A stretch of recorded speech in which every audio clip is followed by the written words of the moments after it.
Thank you everyone for joining. Good afternoon and welcome to Tillich and Gibbons 2023 Employment Law Forum webinar series.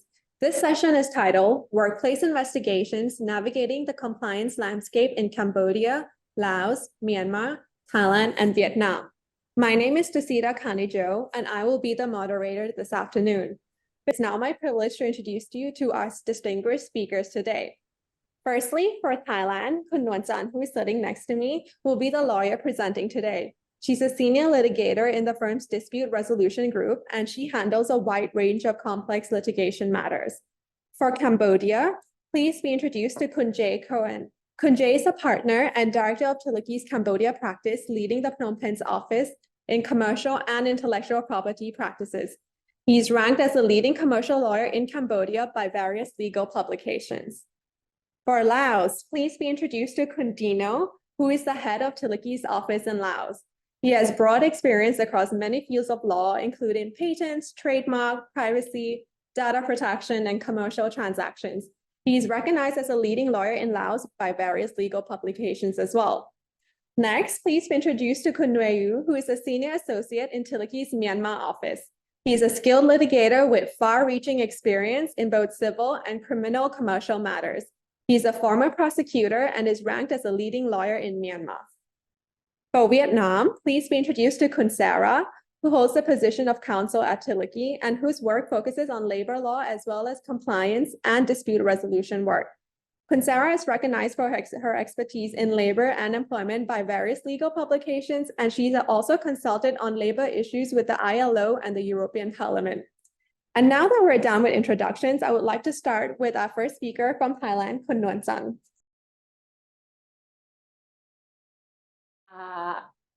This one is really interesting topic, and I think that you are looking forward to discuss about this. Today, I will discuss about three subjects for the workplace investigation. The first is about the overview. The second, issues for consideration, and the third one is case study. The keynote for the investigation is that you must know that under Thai law, it's not required. It's just mandatory, not the discretionary, because the investigation is just part of disciplinary action for the employers to take disciplinary actions against employees when employees have committed wrongdoings. So employers are not required unless you have stated in the work rules or your policies or your agreements between employers and employees. So if you have investigation provision in those documents, then you have to comply with that. And in your work rules or policy or agreements, you may mention about not only the appointment of investigation panel, you can also mention or elaborate for the transfer of employment, because when you found out that someone committed something, and then you may not want them to just work at the same workplace. You may transfer them to another office or to do another work, something like that. And the key issue or the key important knowledge is suspension from work, because this one is governed under the Labor Protection Act, and then we will discuss later. And next, after you conduct the investigation, then the report must be issued. Whether or not the report will be shared among the target employees or maybe the management of the company or not, you have to make a decision. And also after the issuance of a report of investigation, then you have to consider how are you going to discipline the employees who have committed the wrongdoings.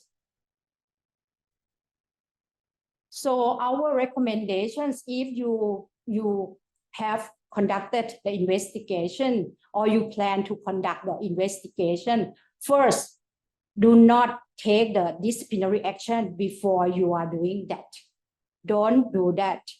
And second, do not skip the process that you already place it in the work rules, policy, or agreement, because otherwise the employee later they may claim that you did not comply with your own rules. And the last one is that you have to ensure that it is fair for the employees during the process or during the investigation, that they can explain or give the explanation to defend themselves properly. The reason that I stated or discussed this issue, because if you fail to do so, there are some risks. Because if the case were brought or have been brought to the court, then the employees may claim that you did not comply with your own rules. That means the investigation has not been done properly. So they may claim that it leads to the unfair termination. And then if you did the investigation after you already take the disciplinary action, it may lead to incredibility of your investigation. But however, for some Supreme Court precedents in Thailand nowadays, the court may view that if employers have enough or sufficient evidence to terminate the employees, regardless whether the investigation has been conducted properly or not, the court view that it is the fair termination. But it is advisable that you conduct the investigation properly according to your work rules, policies, or the agreement. So now we come to the next topic, issues for consideration of the employer. First, suspension. This one is very important because under the Labor Protection Act, you cannot suspend employees from work during the investigation if you don't have this provision in your work rules, policy, or the agreement. It must state clearly that employers have authority to do so, and the suspension order must be made in writing. And two things that you have to put in the suspension notice is that what the employee did wrong and the duration of the suspension period. According to the law, you cannot suspend the employee more than 7 days.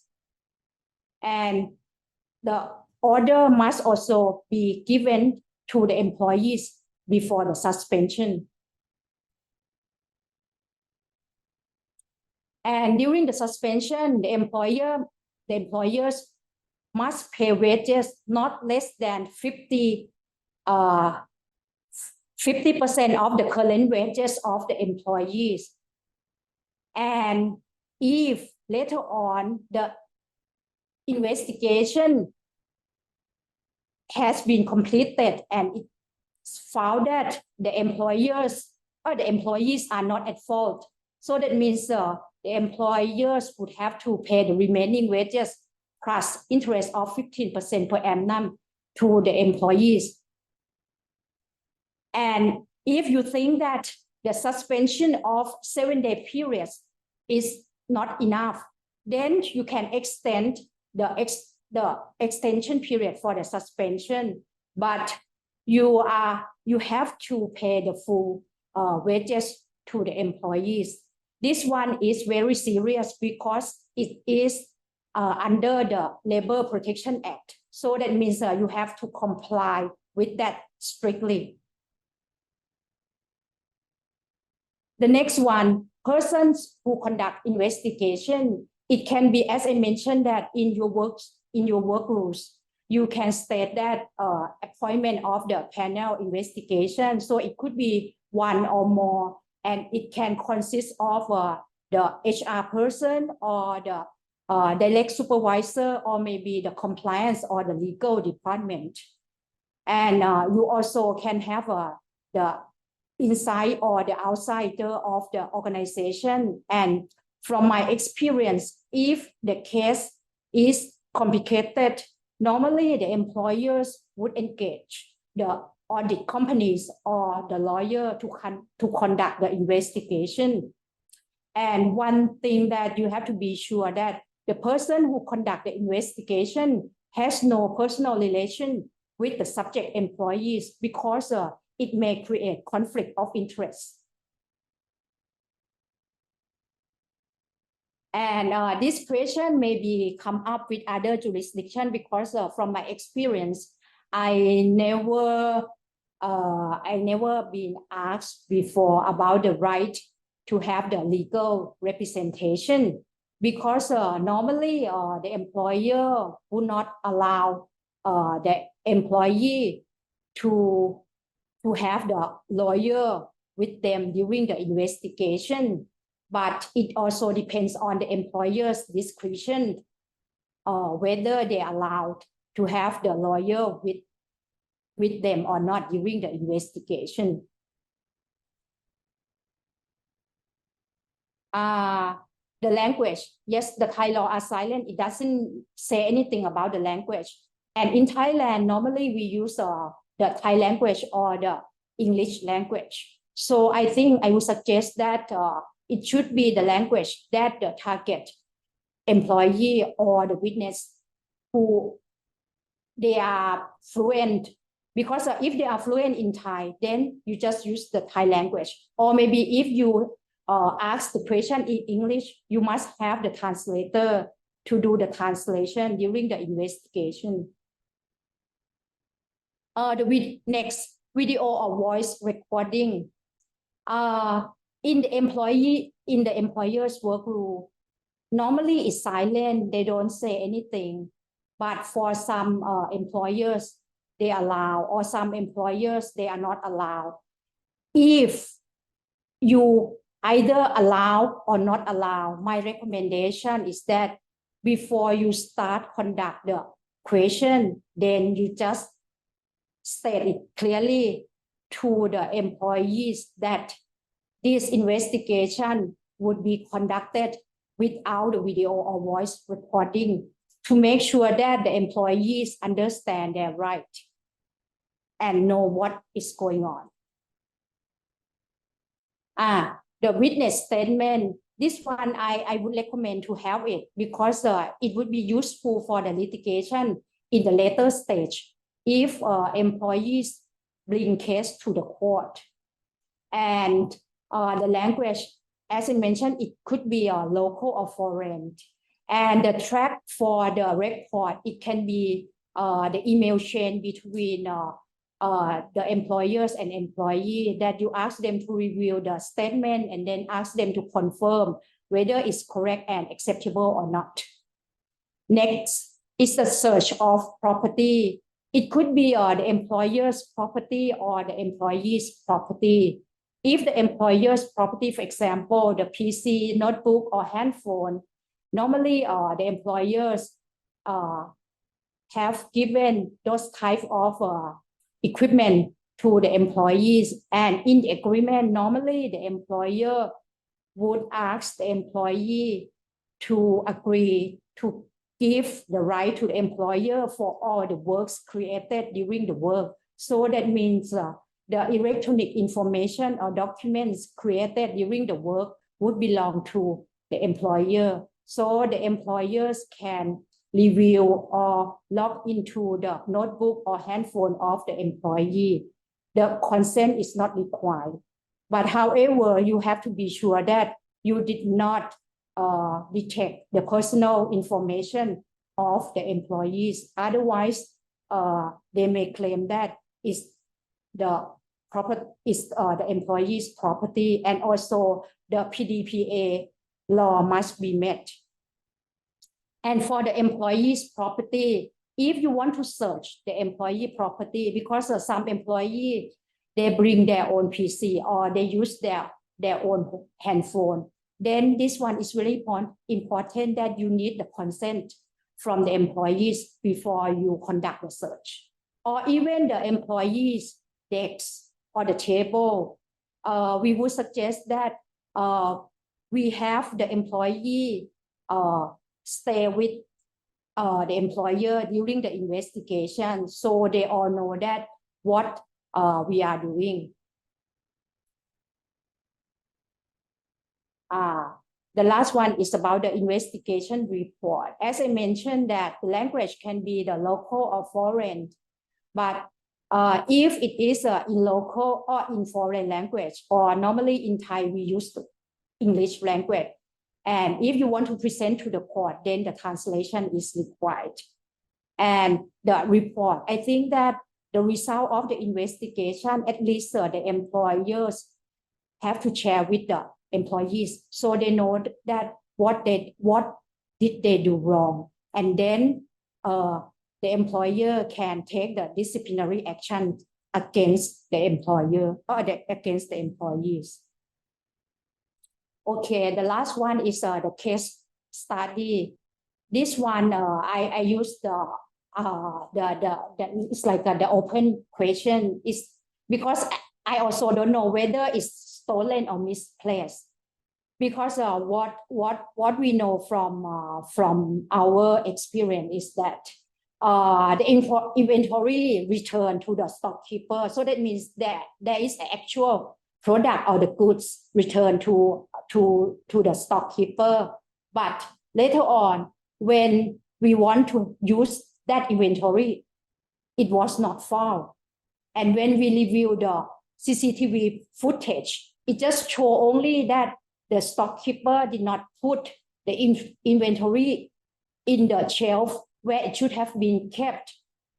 And no investigation has been conducted, because the employer just believed that what they saw from the CCTV footage is correct. So that means the stockkeeper has taken the inventory.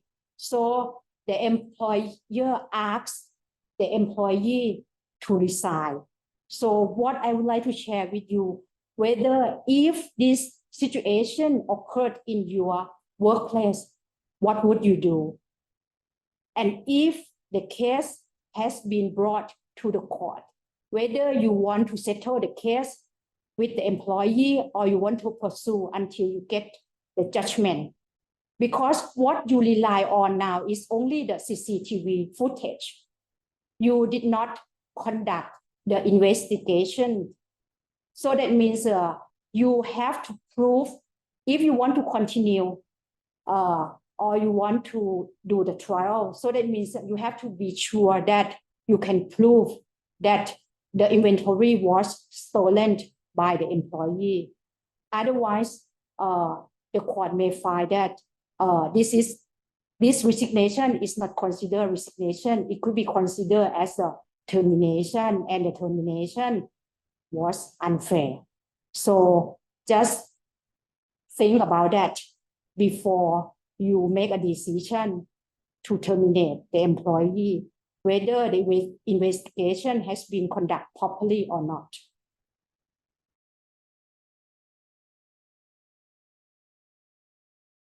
All right, everyone, thank you very much. I'm Jay Cohen. I'm going to talk about workplace investigations for Cambodia. So one of the key things to know about workplace investigations in Cambodia is they're not clearly regulated under Cambodian law. You can look at the labor law. They don't specifically address workplace regulations.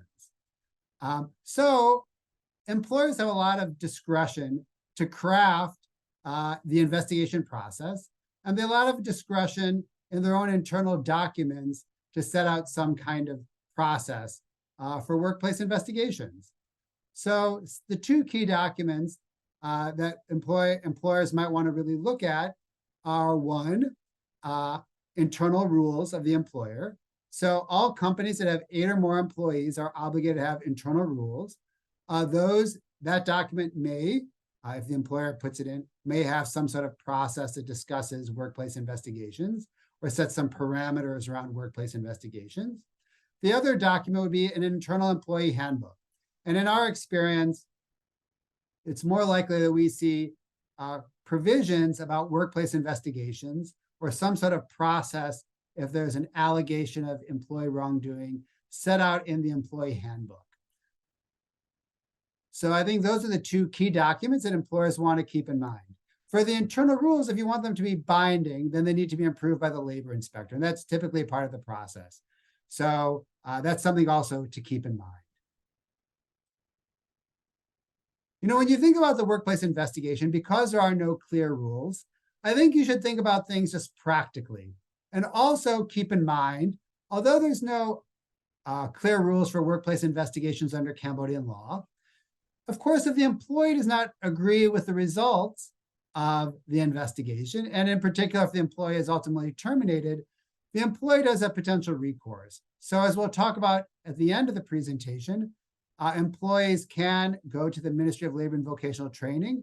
They have a labor mediation process, or of course, they could go to court. So I think when you think about the workplace investigation, it's good to keep in mind, what could the employee do if they don't agree with your workplace investigation? What could the employee do if they're ultimately terminated? And then when you craft your own workplace investigation process, then you're making sure that you're acquiring evidence, you're going through a procedure that will be useful for you as the employer if the employee ultimately challenges it.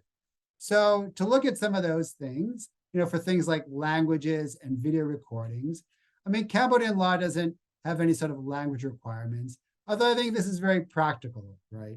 I mean, if your employee doesn't speak English or does not have strong language skills, then certainly you would want to be communicating with the employee in the local, in Khmer, in the local language, to make sure that there's, full understanding on the employee's part. In terms of like video or voice recording, one thing I'll just note under the Cambodian criminal law, you're not allowed to like secretly record conversations in private or in confidential circumstances without the consent of the other party. So if you are having like interviews, things like that as part of the investigation, we strongly recommend getting the employee's consent at the beginning of the recording, just to avoid any sort of surprises. You can't surprise the employee because, again, that could potentially be a criminal violation. So just make sure you get the employee's consent for the recording at the beginning of the session.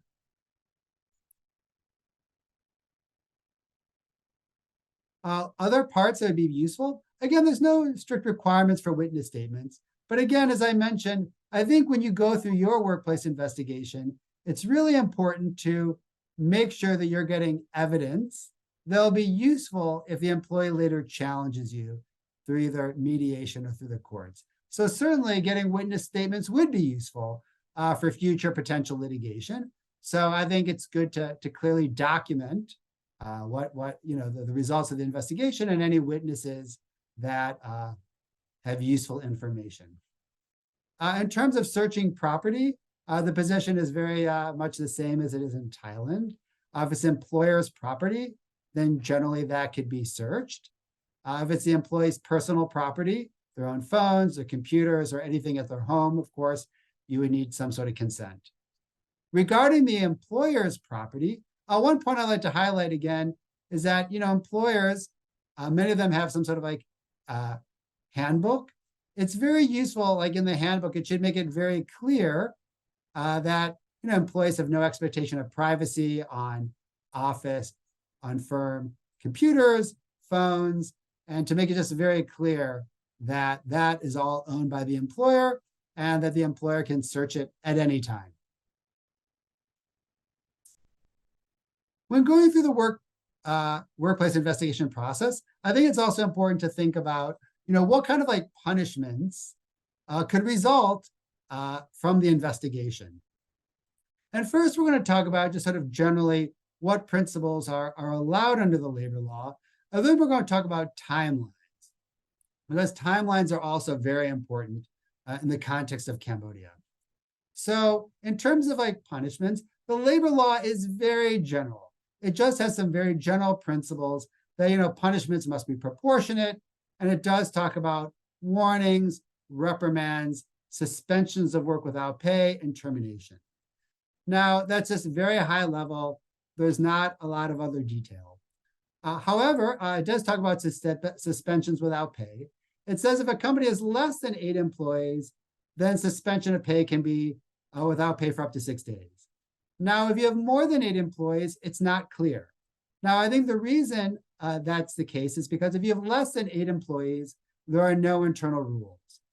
If you have 8 employees or more, then you should have internal rules, and this issue could be addressed in the internal rules.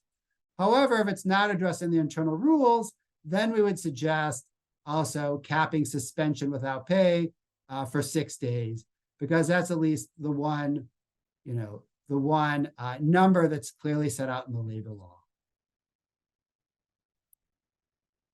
Now, a very key issue from a Cambodian law perspective is, when should you take action? Now, what we've seen a number of times is, there's some allegation of employee misconduct, maybe some sort of fraud, some sort of embezzlement. The employer carries out some sort of like internal investigation, and then they come to us maybe several weeks or a month later and say, okay, we've carried out this investigation. Now we want to terminate the employee a month later.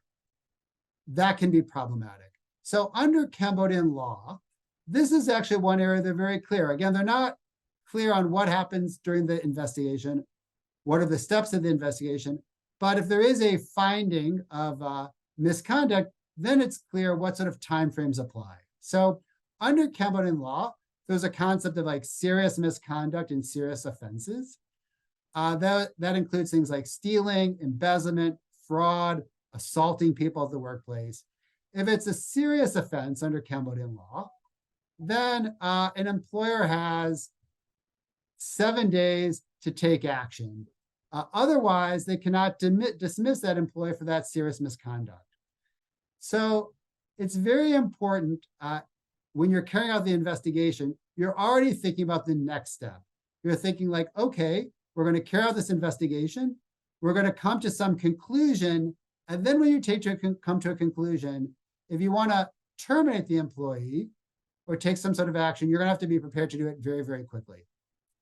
Now, if it's not a serious offense, if it's something else, some sort of lesser offense, then the employer has 15 days to take action.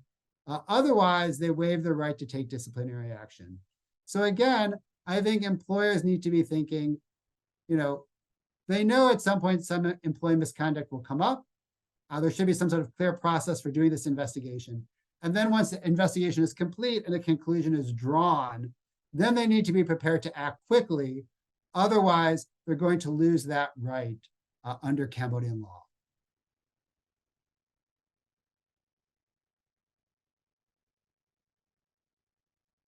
Lastly, the next issue I'd like to talk about is considerations at the Ministry of Labor and Vocational Training. So in Cambodia, and this typically only applies if an employee is terminated, but it could apply if an employee just disagreed with other actions of an employer. The Ministry of Labor and Vocational Training has a non-binding mediation procedure. And actually now in Cambodia, we're seeing a lot of employees raise disputes with their employers to the MLVT, because for the employee, it's free. They don't necessarily need legal representation, and they can submit a complaint at the Ministry of Labor and Vocational Training. The labor inspector will meet with the employee. They'll call on the employer. Each side will have an opportunity to present their case to the labor inspector, and then there'll be some sort of mediation hearing. So for the employees, it's typically free, but the employer will often engage legal counsel to represent them in these sorts of hearings. Even though it's non-binding, these results could be given to a court if the employee files in court, and the judge might take it under consideration. So for this non-binding mediation, for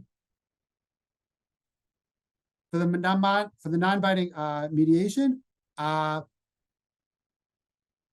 we're seeing it more and more common. So when you're crafting the workplace investigation, it's very important to think, what kind of evidence could I gather that'd be useful in these non-binding hearings? So again, when we're talking about things like language, everything you present to the mediators will have to be in Khmer, will have to be translated. So that's something to keep in mind when you're going through the investigation. Also, if you have things like witness statements, that was something mentioned earlier, that would also be very useful to provide that as well. So again, when you're crafting the investigation, it's good to keep the end game or the potential end game in mind, which could be this mediation hearing.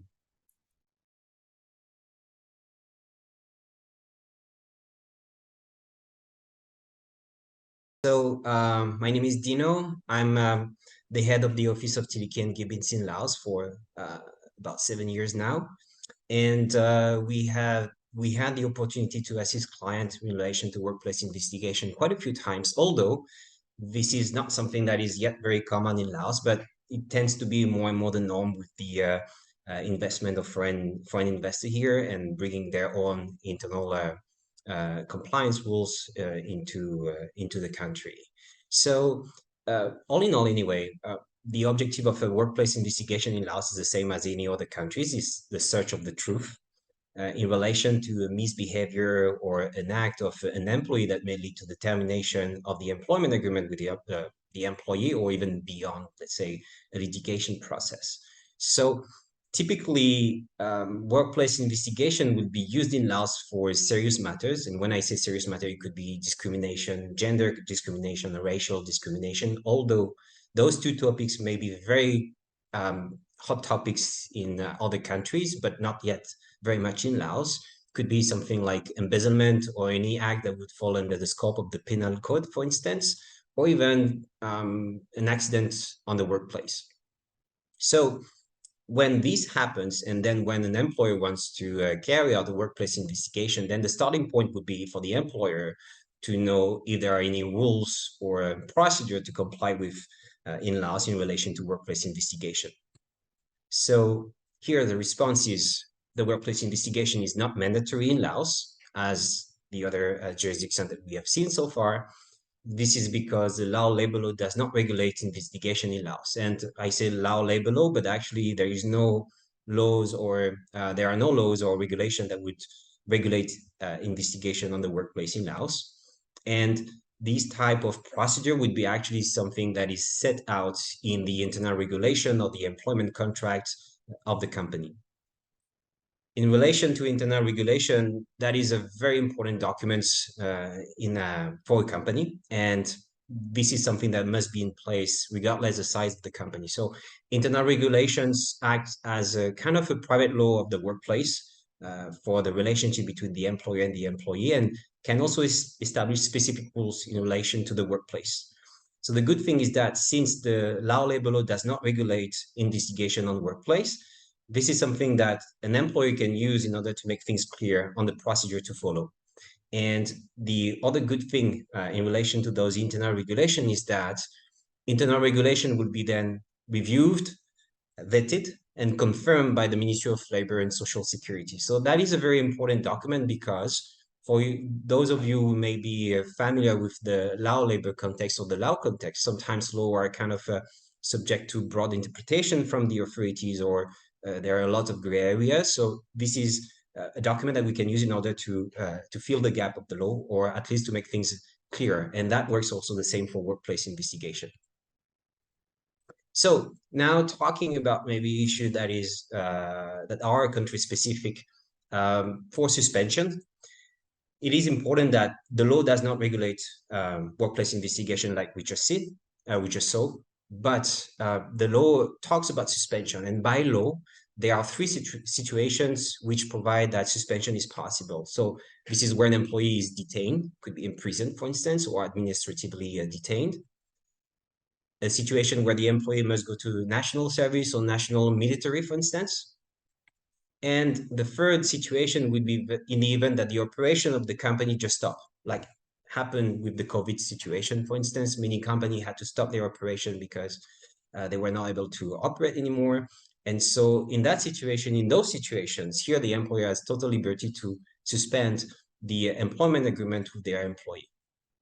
So this is to say that if your internal regulation do not set any rules in regard to suspension of the employment of your employee in relation to workplace investigation, this is not something that you can do. So please just make sure, unless you have a specific consent for the employee to do so, but I doubt. So just make sure that before problems happen, that your internal regulations are already in place and ready to be used in the event of a workplace investigation. Otherwise, that could be problematic, and the whole procedure could be jeopardized by the employee who may want to argue that the procedure was not fair, and may also have recourse to some specific labor dispute resolution administration that are available in Laos. So then the question would be, who can conduct the investigations? Do we have to rely on internal resources, or do we, can we hire external auditors to do so? So as we said, there is no regulation about workplace investigation, that would be at the discretion of the employer. There are advantages for both options. So if you rely on your internal resources, that is good because you will rely on people who knows the context, but that could be also kind of an issue. We'll see that very briefly. And one of the maybe the key point of relying on your internal resources is that the investigation may be conducted in a timelier and manner, and also be very cost efficient. Now, the advantages for investigation through an external audit would be that you can rely on qualified resources. So this is something maybe that is also specific to Laos, but not only. I guess Cambodia, Myanmar may have those issues also as well, is that there are very few qualified resources or specific skills that are available in the country, like full-time, people being here 365 days a year. And so it's unlikely that the people located in Laos would be able to carry out such a sensitive procedure. So this is where external audit would be recommended. And the other advantage of having an external audit is that there is no personal connections or relation with the employee, so that the employee cannot argue, for instance, that the procedure was biased in the first place, and there was some kind of preference during the procedure, something that was not fair to the employee. Now, if you have an external auditor that is just intervening through video conference online, that's fine. But if you have an external audit flying the country, so please make sure that the external audit has a relevant visa to carry out such investigation, because one is not supposed to be able to proceed with investigation on the basis of a tourist visa. Now, just like we've seen for Thailand and Cambodia, is the employee entitled to have a legal representation? No. So the law is silent. So here again, we'll be referring most likely to the internal regulations, and that will be subject to the employee's discretion. Witness statement. It's not mandatory, but it's recommended. Also, for instance, if you have a interview with an employee, you may want to have also a witness during the interview, just to make sure that the interview was made and conducted properly, and that there was no threat made to the employee, and that all the information that the employee has given was made willfully. In relation to search of property, employee's property, if the employer provide computer, mobile, any type of electronic information or electronic device to the employee, and want to carry out an investigation on those devices that belongs to the employer, there is nothing in the law that would object the employer to do so.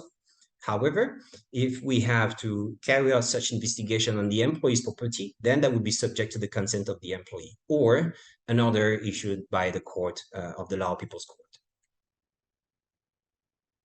The language. So here, for the language, there is no prohibition to use a foreign language. It could be English, it could be Chinese, but our recommendation, it would be to maybe adjust the language according to the qualifications of the employee.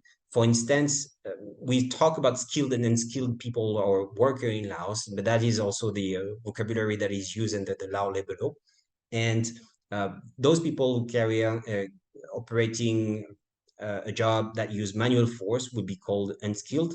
And for those, maybe it would be recommended to use the local language, just to make sure that all the questions and all the responses provided by the employee was totally understood and was made willfully also as well. While when we talk about the skilled employee, let's say engineer or so on, and we can assume that the employee has no problem with the English language, then there is no problem to conduct the interview or the investigation on the English language.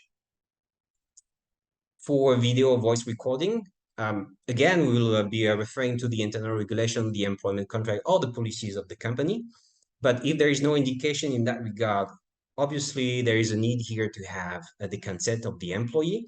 And although we do not have a PDPA or GDPR in Laos, we do have the law on electronic data protection, for instance, which set out some rules in relation to data that can be kept or not kept by an employer or any other person actually collecting electronic data. And that is very important to be compliant in that regard also as well. And also a good thing to note that the disclosing of confidential information of an employee may be also subject to the penal code and imprisonment up to fine.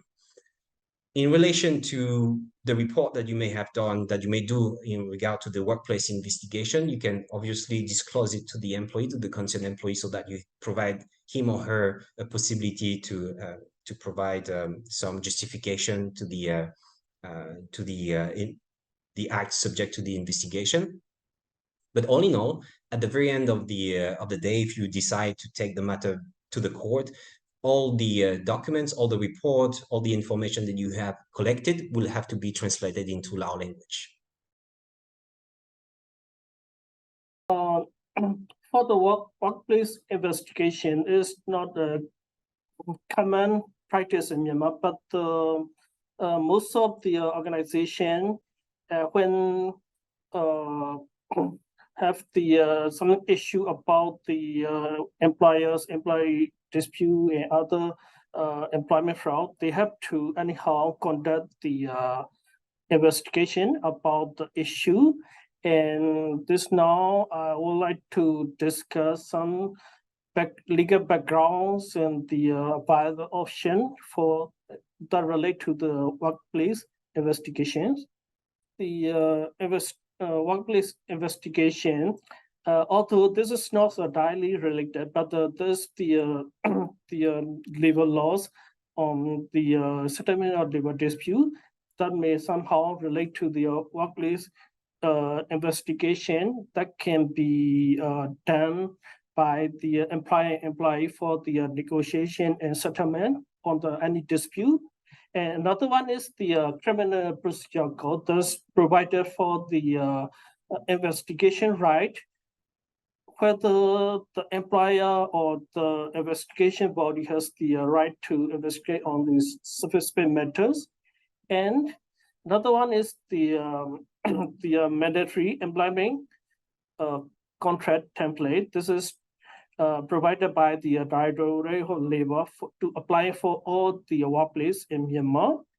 And the last one I would like to discuss in this session is the whether the investigation by the for the issue is for the employment condition or breach of conduct or code of conduct or work rules, or is in relation with the criminal nature or civil nature. Because according to my experience, there's many disputes arise when the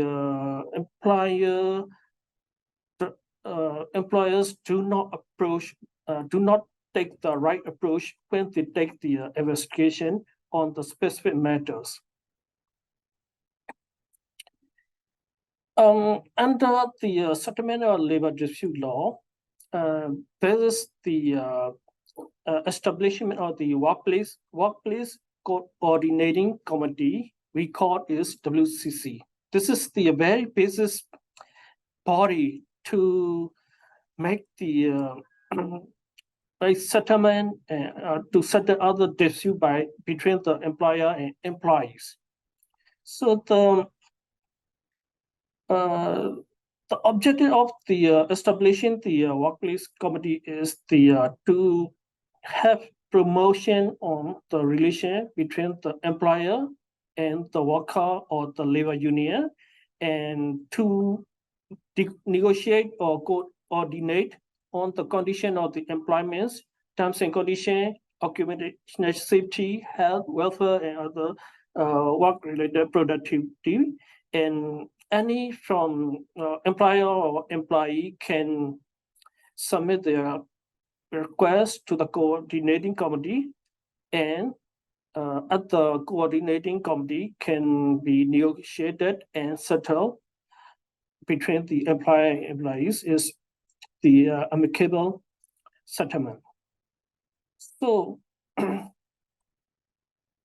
when the something disputes or request from the employer or employee is presented at the WCC, then the employer and employee should settle and negotiate and amicable way.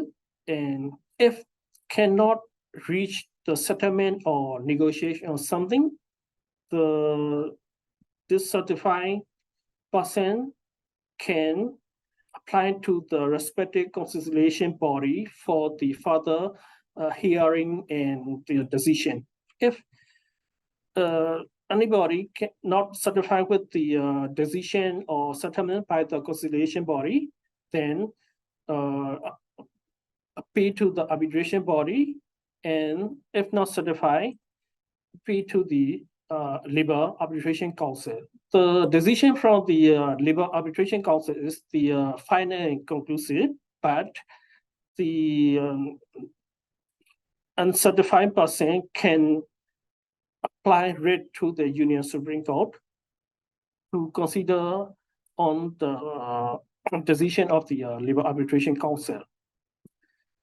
So under the Criminal Procedure Code, all the criminal related investigation power is vested to the police or other regulatory authorities or the investigation bodies established in accordance with the laws. However, the police cannot initiate the criminal investigation on the non-cognizable case without the order or warrant from the court, and the police can initiate investigation on the cognizable offense and proceed all the investigation process in accordance with the Criminal Procedure Code. So, like other country, I think there are no specific legislation or procedure that provided by the laws, especially under the labor laws on the workplace investigation, and the most of the employee business themselves practice the workplace investigation in accordance with the internal rules and regulation or the internal procedure, or according to the consultation with the respected lawyers. So, and in Myanmar, there's other countries, the employment contract may be made with the own template of the business, and thus prepared by in accordance with the respective labor laws. But in Myanmar, this is not like the other countries, and the government, employer union, and the labor unions consult with each other, and then they adopted the employment contract to apply by every industry and workplace. At the mandatory employment contract, the workplace rules or code of conduct or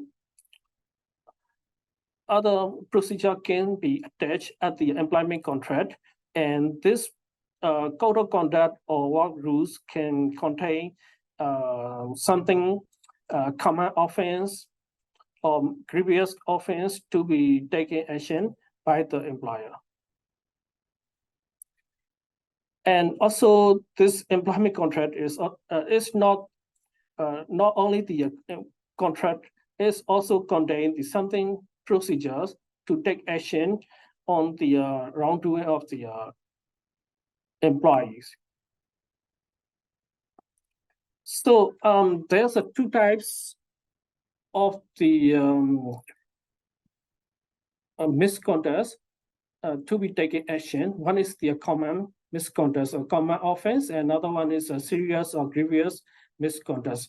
For the common misconduct, if the employee is committing for the first time, then must issue a formal warning letter for the first time, and second time, again, formal warning letter, and for the third time, the employer must sign the acknowledgement on the wrongdoing. So if the employer commit again for the fourth time within 12 months from the comment of the third time, then the employer can terminate or dismiss the employee without any serious payment.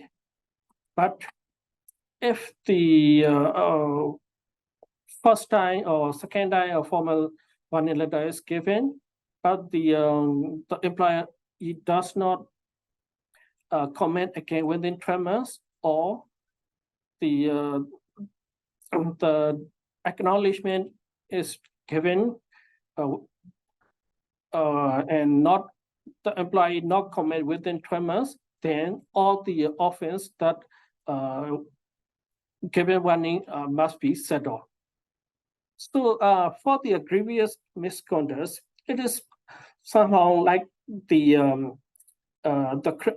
most of the grievous or serious misconducts relate to the criminal nature, such as the theft or stolen or employee fraud or misappropriation or the trust breach of the trust. So for if the employee commit on the any serious misconduct, the employer can terminate the employee and give it the valid reason or breach of the previous misconduct.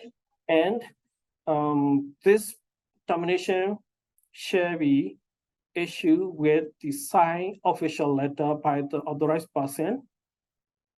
And for this, the employer must take all the responsibility when they make the termination or dismissal on the to the employee. So when the workplace investigation is to be made, this depends on the dispute, and this dispute may be evolved every corner with the every aspect and any reason. So before making the workplace investigation, the employer should take the right approach. Whether the investigation to be made is relating to the employment conditions or breach of the code of conduct or work rules or work procedures, or is in relating with the criminal or civil nature. So if when the initial investigation made by the management of the company, it is related with the employment terms and condition or occupational safety or health or welfare or something, then if the complaint or the issue is with the relate to the individual person, then the investigation team should make the interview with the individual and negotiate or discuss on the issues or make deal or something. If the issue is relating to the collective bargaining, then this should be settled through the workplace committee, and so every issue should be discussed about the employee benefits, and then maybe settle through the workplace coordinating committee, and if not deal, may proceed with the other steps just I discussed with before. And Another thing is that if the management made the initial investigation to the issue, and the management should take, or investigation team should take every available evidence, such as all the material documents and other related things that relate to the issues, and then make the examination to the accused person, and if possible, on the witness persons.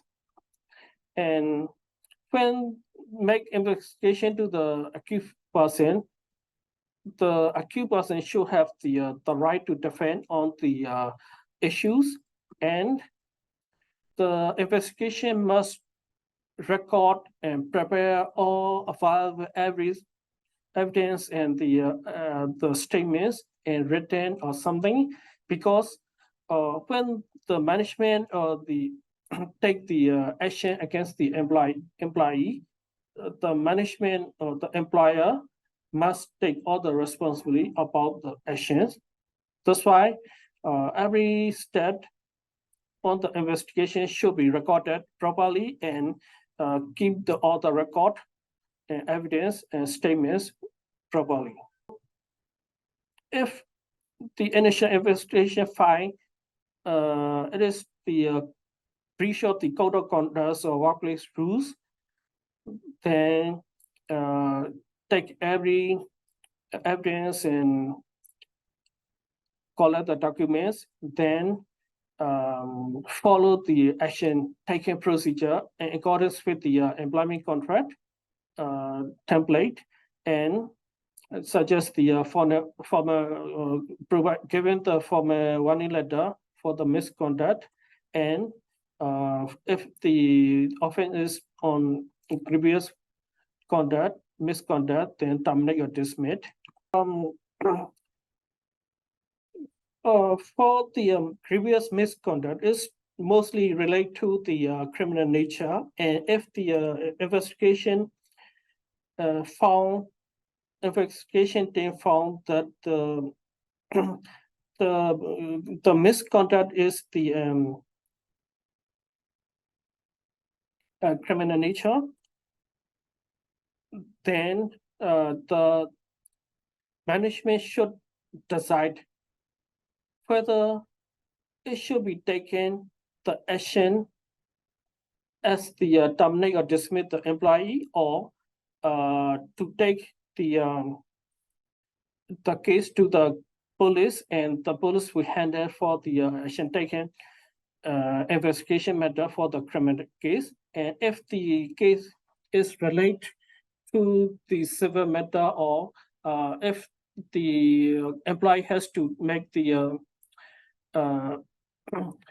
collect the money, then have to file the civil suit. So when making the investigation, workplace investigation, it is recommend for the employer to take all the evidence, all available evidence and documents, materials, and record properly for the any action taken on the issues.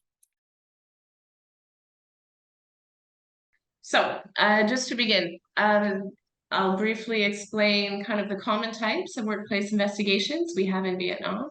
The common types of investigations we have in Vietnam are employee misuse of company assets. So that is often misuse of the company credit card, dishonest expense claims, or other misuse of company assets. There's also sometimes workplace bullying investigations. Those have come up fairly recently. It's kind of a new consideration. There's also a lot of investigations on bribery allegations or kickbacks, and other kind of corruption issues that arise in the FCPA context. We've also recently had more requests for sexual harassment investigations. This is quite new because detailed regulations on sexual harassment really only came into place in 2021 when the new labor code came into effect. A very interesting consideration is that in Vietnam, a lot of care must be taken when you are commencing an investigation. And this is because investigations are supposed to be under the exclusive purview of the state. So if you're being especially cautious with your internal workplace investigation, you would refer to it as an internal review rather than an investigation. And one thing you will find in Vietnam is that it's not possible to hire a private investigator. When I was a litigator in Canada, it was often kind of a common practice with certain types of cases, such as personal injury claims, to hire a private investigator to follow people around to see if they were actually injured. But in Vietnam, that's not possible. If you do find a private investigator here, they would call themselves something else because of this rule that the state is supposed to be the only investigator. There are some key points to keep in mind when you're doing an investigation in Vietnam. First of all, compared to the West, legal privilege is much more limited in scope. So lawyers, we have a strict obligation to keep all client information confidential. However, that obligation of confidentiality can be overridden by the state in an order to disclose documents or something of that nature. Because sometimes we have Western clients ask us to basically do the investigation with the expectation that any information discovered in the course of that investigation would be subject to legal privilege, preventing it from being disclosed to state authorities. Another important point to keep in mind about Vietnam is the potential to face a defamation claim. So it's very important to carry out your investigation, paying attention to objectivity and impartiality, and also to ensure that all the information is kept confidential very strictly. Because if some damaging information in respect to either the accused or the victim is leaked out, that person could not only bring a civil defamation claim in court, but they could also press criminal charges. The other key point to keep in mind for investigations in Vietnam is that if you're investigating into misconduct that is also a crime, you may be legally required to report to the police. There's an obligation under the penal code that if an individual knows the full facts surrounding an offense, he or she must report it to the police, or they could otherwise face imprisonment themselves. It can be very severe penalties. And the penal code lists a number of offenses, and it covers pretty much any serious crime, including corruption offenses, so things like bribery or facilitating a bribe. So this can often be tricky for our clients because reporting to the police can mean that the company is entangled in a criminal investigation and that kind of thing. But the way that the penal code is interpreted is that the individual must know the full facts for this to be triggered. So sometimes we've had clients say, well, it's apparent something happened here, or we can prove maybe a smaller act of misconduct and apply disciplinary action based on that. And so they choose not to proceed with the full investigation, so this obligation is not triggered. So for best practices, basically, if your employee commits an act of misconduct, the employer has the burden to provide the evidence of this misconduct. So unless you have evidence that is readily available to you, in most cases, you'll have to conduct some form of an investigation. So you have evidence to present at the disciplinary hearing, which is required before you can apply any disciplinary action. It's best practice to have a neutral person lead the investigation. So this person should not have connections with the incident or the accused people or the victim. And if you have a smaller company, often this means that your local HR is not the best person. They might be very familiar with all your employees and that kind of thing. So you may need to engage outside counsel or fly in the global compliance team. The other thing to keep in mind is that interviews should be recorded. They can either be recorded by video or sound, but in that case, all the relevant parties must consent in advance. You may also record the interviews in written minutes, but in that case, they need to be signed off on by all the parties. And the reason why, if you just have someone taking interview notes, is the accused person may later deny that the person taking the notes did not properly record what was said. Through this whole process, basically, if you are gearing up to carry out a disciplinary action, you are taking the violation record for the purpose of the disciplinary hearing. So in that case, you should invite a representative from the grassroots trade union to accompany the accused if this person is a member. So in these types of cases, the employer often wants to remove the accused employee from the workplace. And this is because the person's presence could be very disruptive. If it's a sexual harassment case, the other employees might not feel comfortable.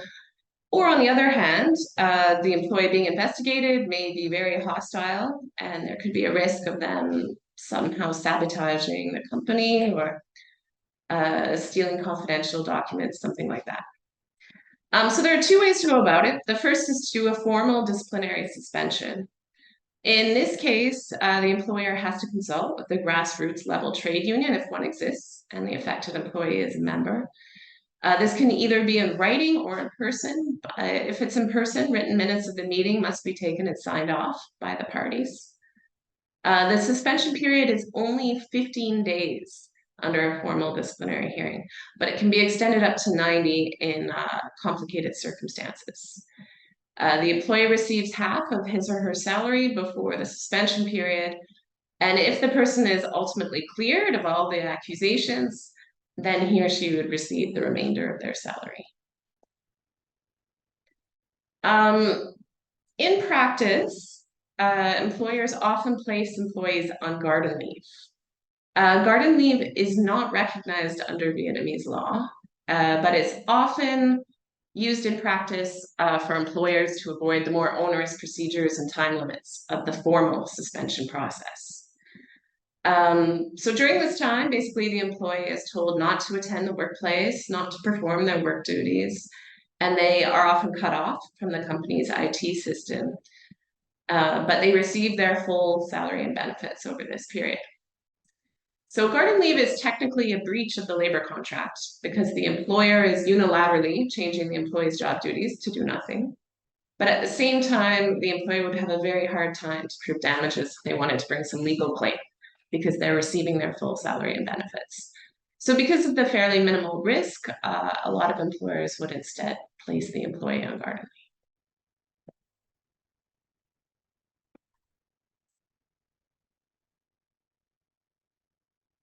Sometimes interviews can be conducted virtually, but as a best practice, if you're taking written meeting minutes, these should be signed with wet signatures afterwards. If there's any documents that are intended to be submitted to the court, they must be in Vietnamese, or if they're in English or another language, they need to be accompanied by a notarized Vietnamese translation. If the subject of the investigation, if his or her native language is Vietnamese, it's wise to have the interview conducted in Vietnamese. So there's no question that the person understands the questions that are being posed to him or her. Something that's a bit unusual is that the subject should be allowed to review the meeting minutes afterwards, because basically, after all these meetings, all the parties in attendance sign off to show they agree that the minutes accurately reflect the content of the conversation. But we would not recommend to allow any interview subject to be allowed to amend the minutes. So instead, they can have a short written statement explaining why they disagree with the content or what particular content they disagree with as their reason for refusing to sign. And signed minutes are kind of the standard evidence for an administrative or court proceeding. So if it seems as though that the basic underlying reason for the investigation is to conduct a disciplinary action, it's a wise idea to have written minutes. The law does not give specific details on how an investigation should be carried out. And this is normally not addressed in the internal labor regulations, which are the official working rules of the employer that are registered with the labor authority. However, the one exception to this is sexual harassment investigations. This is because the labor code and its implementing decree require the employer to have detailed regulations on basically how complaints are handled, how the investigation team is assembled, and the time frame for resolving complaints. So this is required contents for the internal labor regulations. So in that type of investigation, the ILR should be consulted and followed for the procedure of that investigation.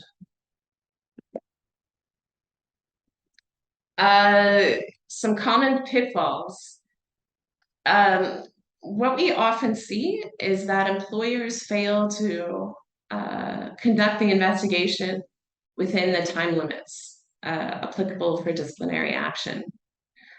A 6-month time limit applies to most acts of misconduct, and a 12-month period applies to those relating to the employer's finances, assets, or the disclosure of confidential information. And these periods begin to run from the commission of the offense. So not from the date of reasonable discovery, but from the date the offense actually occurs. This can be a very tricky point, especially if you're dealing with types of crimes that are usually undertaken in a secretive manner, such as embezzling the employer's money or something like that.